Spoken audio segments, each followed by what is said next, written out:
Hello friends, दोस्त। तो student, आज जो हम टॉपिक स्टार्ट करेंगे वो है, आज चैप्टर जो है वो है सेकंड, बायोडाइवर्सिटी। तो आज नाइन्थ के बायोलॉजी के चैप्टर 2 स्टार्ट करने वाले हैं, जिसका टॉपिक है ऊपर, वो है बायोडाइवर्सिटी। स्टार्ट करते हैं।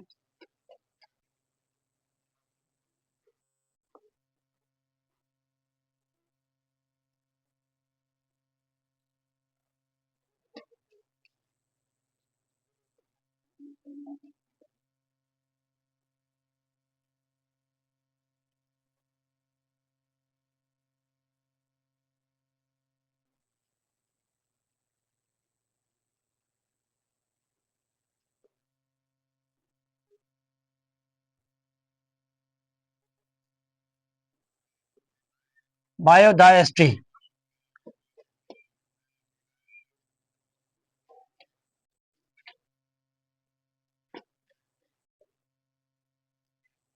Chapter number 2। तो जो बायो लफ्ज की मायने है, जो बायो लफ्ज की मीनिंग है वो है लाइफ, और जो डाइवर्सिटी की मीनिंग है वो है वैरायटी।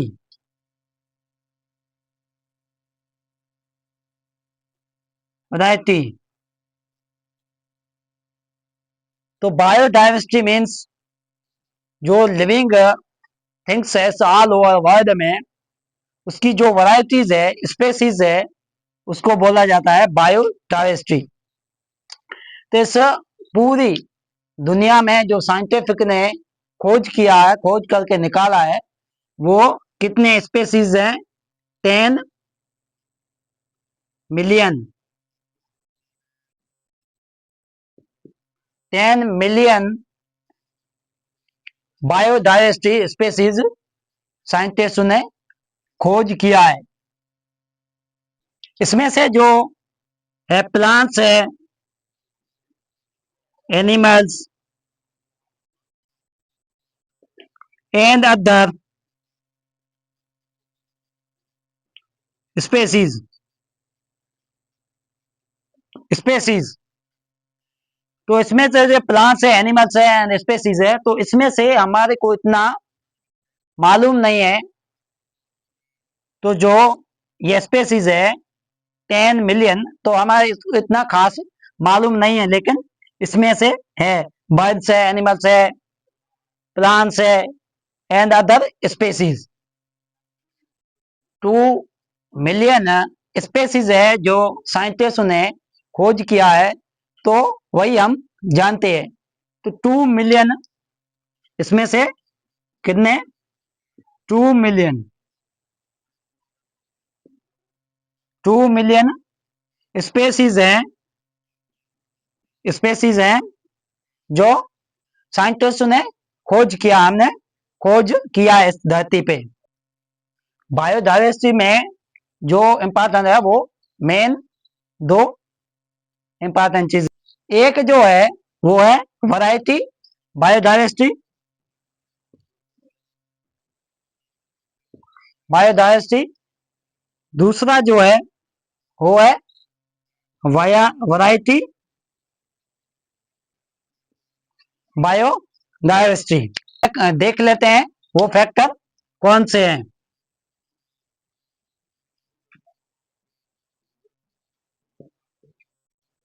नंबर 1 है जो ये फैक्टर हो सकते हैं, एक तो क्लाइमेट हो, जो नंबर दूसरा है वो है सॉइल होगा, जो नंबर तीसरा है वो एल्टीट्यूड,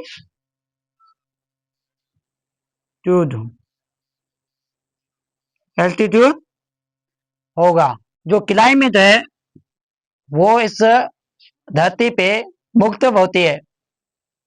जो क्लाइमेट होती है हर कंट्री में, हर धरती के कोने कोने में क्लाइमेट जो होती है वो अलग अलग रहती है। जैसे कि जो टेम्परेचर है,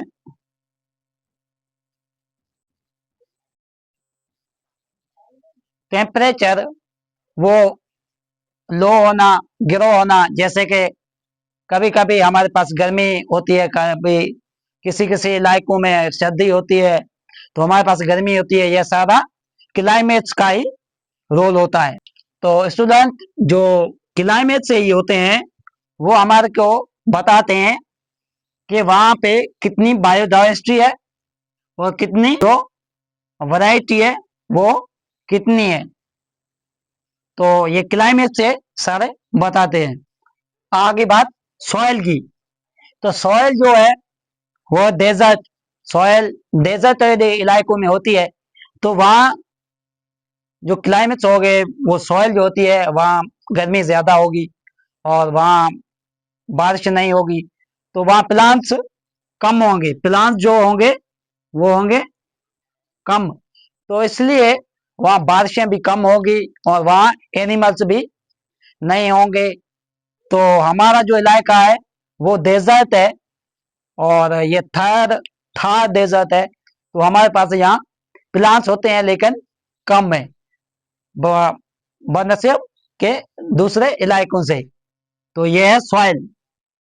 एल्टीट्यूड है वो है, ये जो एल्टीट्यूड होते हैं ये रॉक्स होते हैं या माउंटेन्स होते हैं वहां पे होता है। तो वहां पे जो बायोडाइवर्सिटी होगी वो इतनी कम होगी। सो वहां पे प्लांट्स भी कम होंगे और एनिमल्स भी कम होंगे बनस्पत के सॉइल के इस हमारे नहीं। हमारे पास तो यहाँ क्लाइमेट्स बहुत अच्छे होते हैं, तो सॉइल है हमारे पास, अल्टीट्यूड नहीं है, रॉकी नहीं है।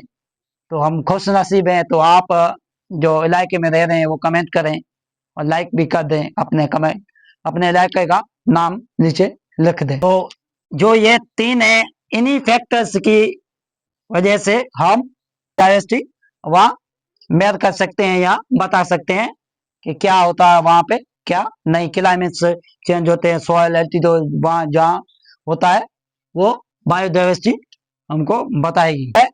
वो है बायोडाइवर्सिटी की इम्पोर्टेंस। तो हमारे पास इम्पोर्टेंट बायोडाइवर्सिटी क्या होती है वो पढ़ेंगे।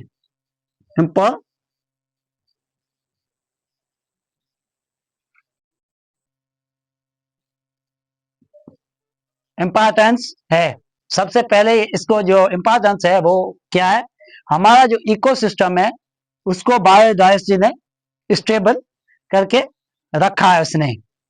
पहले इम्पोर्टेंस है वो है इकोसिस्टम इकोसिस्टम स्टेबिलिटी। जैसे कि बायो डाइवर्सिटी केमिकल सिस्टम जो आपके बुक्स में लिखा है, कार्बन और नाइट्रोजन, कार्बन एंड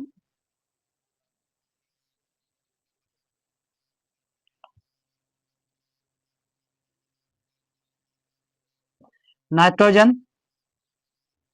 साइकिल की बात की है आपसे के बुक्स में। हमारे जो इकोसिस्टम है उसमें कार्बन की और नाइट्रोजन की फिक्स अमाउंट लगी हुई है हमारे इको सिस्टम में।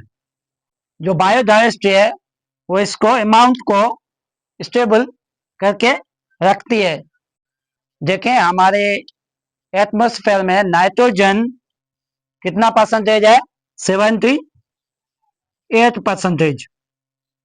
इसका 78% ही स्टेबल रहता है ना ऊपर एटमॉस्फेयर में, यही स्टेबल ही रहता है 78%। इसको कभी भी बायोडाइवर्सिटी कभी भी खराब नहीं होने देती, कभी भी इधर उधर परसेंटेज को कभी भी नहीं होने देती।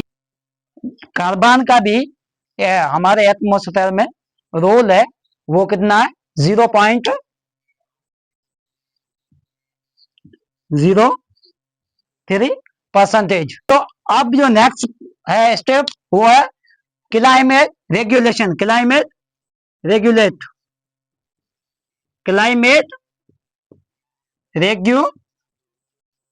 रेगुलेशन मैंने आपको बताया था, जो प्लांट्स है यूज करते हैं CO2 कार्बन डाइऑक्साइड यूज करते हैं, और जो दूसरा है वो है एनिमल्स जो है वो कार्बन डाइऑक्साइड को रिलीज करते हैं और प्लांट्स एब्जॉर्ब करते हैं।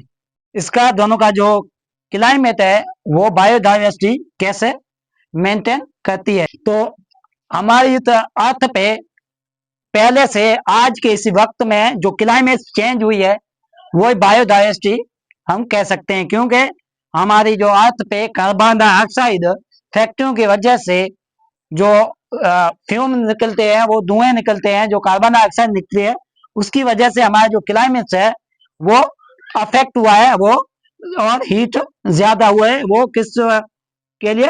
वो क्लाइमेट चेंज हो गई है इसलिए। हमारे बायोडाइवर्सिटी में जिसमें फ्यूल का भी